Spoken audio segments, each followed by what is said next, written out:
Assalamualaikum warahmatullahi wabarakatuh. Perkenalkan, nama saya Nurkhalis dengan NIM 20463285351277.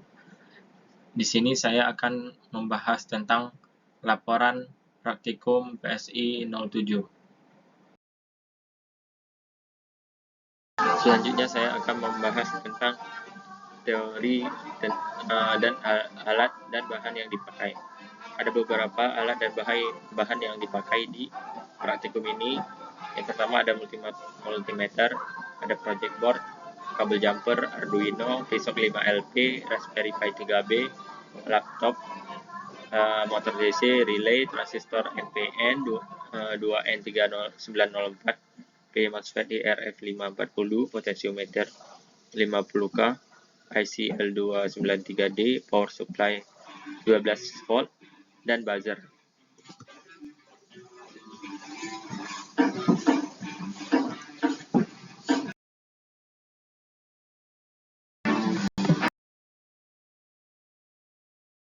Yang pertama ada transistor NPN 2N3904. Transistor ini adalah jenis transistor NPN yang sering digunakan dalam sirkuit elektronik sebagai penguat sinyal atau saklar. Cara kerja transistor NPN ini didasarkan pada prinsip dasar dari pembiasan yang dapat mengontrol aliran arus listrik melalui transistor. Terdapat 3 bagian utama dalam sebuah transistor NPN, yaitu basis, emitor, dan kolektor. Arus listrik dapat mengalir dari emitter ke kolektor melalui basis, dan arus listrik ini dikontrol oleh tegangan yang diterapkan pada basis. Transistor NPN 2N3904 biasanya dipakai di penguat audio, sirkuit pengaturan daya, rangkaian deteksi, dan saklar. Kemudian ada relay. Relay merupakan komponen elektronik yang berfungsi sebagai saklar yang dioperasikan secara listrik. Adapun relay ini biasanya dipakai karena dapat mengontrol aliran arus listrik melalui sirkuit elektronik yang lebih besar, terutama ketika tegangan atau arus listrik yang diperlukan terlalu besar untuk dikendalikan oleh saklar biasa atau transistor kecil.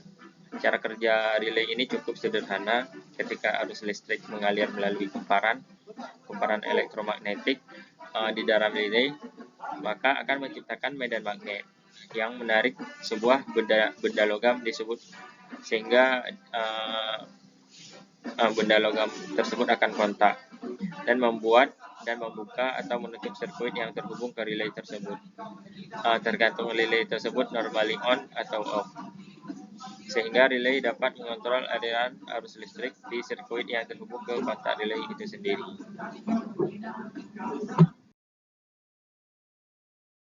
Selanjutnya adalah motor DC.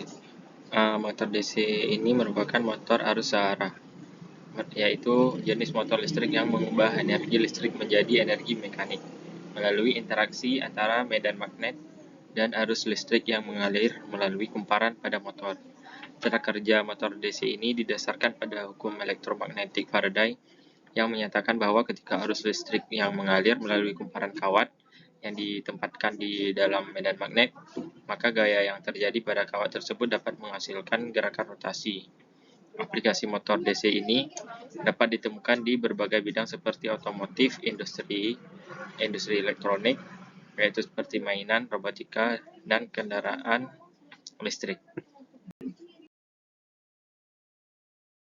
Selanjutnya yaitu P MOSFET IRF540, yaitu merupakan komponen elektronik dalam bentuk transistor MOSFET tipe P. P MOSFET ini memiliki fungsi sebagai saklar elektronik yang dapat mengatur aliran arus listrik.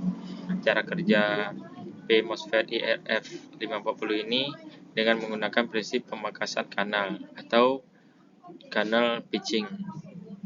Ketika tegangan gate positif dibandingkan dengan source, maka suatu lapisan tipis semikonduktor akan terbentuk di antara source dan drain, sehingga mengurangi kanal konduktif di dalam transistor MOSFET tersebut dan menghambat arus listrik. Sebaliknya, ketika tegangan gate negatif dibandingkan dengan source, maka kanal konduktif di dalam transistor MOSFET tersebut akan terbuka dan memungkinkan aliran arus listrik. Biasanya alat ini digunakan dalam aplikasi yang memerlukan kontrol arus tinggi seperti pada sirkuit daya switching dan dalam rangkaian perlindungan terhadap korsleting dan kelebihan arus listrik. Selanjutnya adalah potensiometer 50K. Potensiometer ini berguna untuk memvariasikan hambatan, yaitu berkisar antara 0 sampai 50K. Selanjutnya adalah IC L293D. Ini merupakan salah satu IC yang berfungsi sebagai driver motor. IC L293D ini memiliki kemampuan untuk mengontrol arah putaran motor dan juga dapat mengatur kecepatan putaran motor. Cara kerja IC L293D ini adalah dengan mengontrol sinyal input yang diberikan pada pin inputnya. Sinyal input ini kemudian diolah oleh IC ini dan menghasilkan output yang diteruskan ke motor DC. IC ini biasanya digunakan pada proyek elektronik yang memerlukan pengendalian motor, seperti robotika, kendali gerakan dan mobil remote control, serta lainnya. Kemudian yang terakhir adalah buzzer. Buzzer adalah salah satu jenis komponen elektronik yang berfungsi sebagai penghasil suara. Cara kerja buzzer ini adalah dengan memanfaatkan sebuah membran yang dapat bergetar ketika diberi sinyal listrik. Ketika sinyal listrik diterapkan pada buzzer, membran akan bergetar dan menghasilkan suara frekuensi tertentu. Buzzer sering digunakan dalam berbagai aplikasi seperti alarm pintu, alarm mobil, alat ukur yang memerlukan bunyi, atau suara. Selanjutnya saya akan membahas tentang pembahasan praktikum yang dilakukan. Yang pertama kita melakukan praktikum pengendalian buzzer analog. Yang pertama kita akan merangkai rangkaian seperti di modul. Akan tetapi pada modul ini kami menggunakan LED sebagai pengganti buzzer. Di sini kita akan mencoba memvariasikan hambatan menggunakan potensiometer. Akan tetapi kita tidak dapat melihat nilai potensio secara spesifik. Kita akan memvariasikan nilai potensiometer sampai LED tersebut menyala. Selanjutnya, pengendalian buzzer secara digital. Sama seperti sebelumnya, di sini kita merangkai seperti rangkaian di modul, akan tetapi kita menggunakan LED. Pada praktikum ini kita akan mencoba memvariasikan hambatan menggunakan potensiometer sehingga berbeda dari sebelumnya. Di sini kita dapat melihat nilai tegangan yang diberikan secara spesifik di serial monitor Arduino. Selanjutnya yaitu pengendalian motor DC.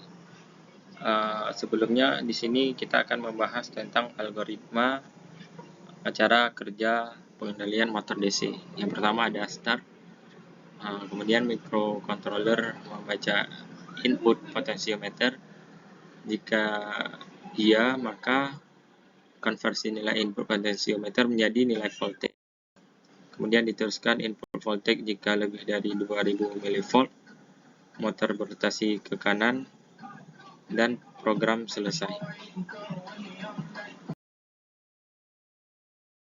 Selanjutnya, praktikum pengendalian motor DC secara analog.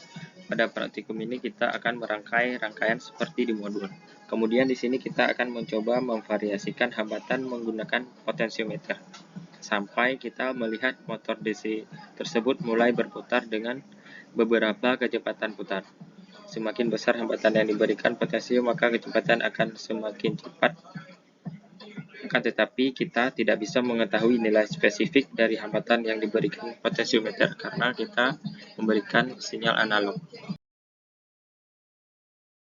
Selanjutnya kita akan melakukan praktikum pengendalian motor DC dengan microcontroller atau secara input digital.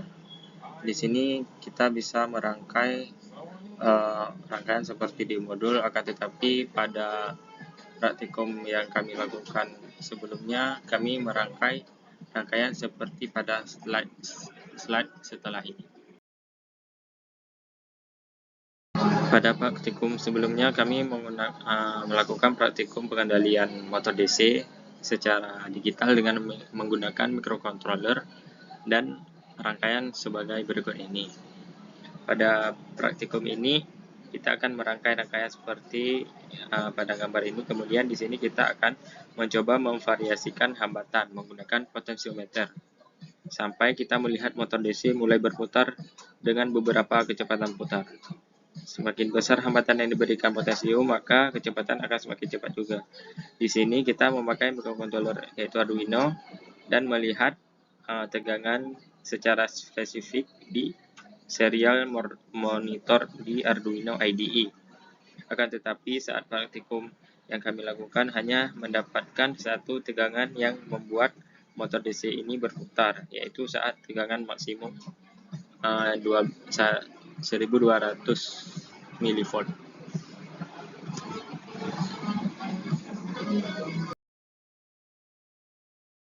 Selanjutnya kita melakukan praktikum pengendalian motor DC dengan masukkan sinyal digital dan menggunakan microcontroller yaitu PSOC 5LP.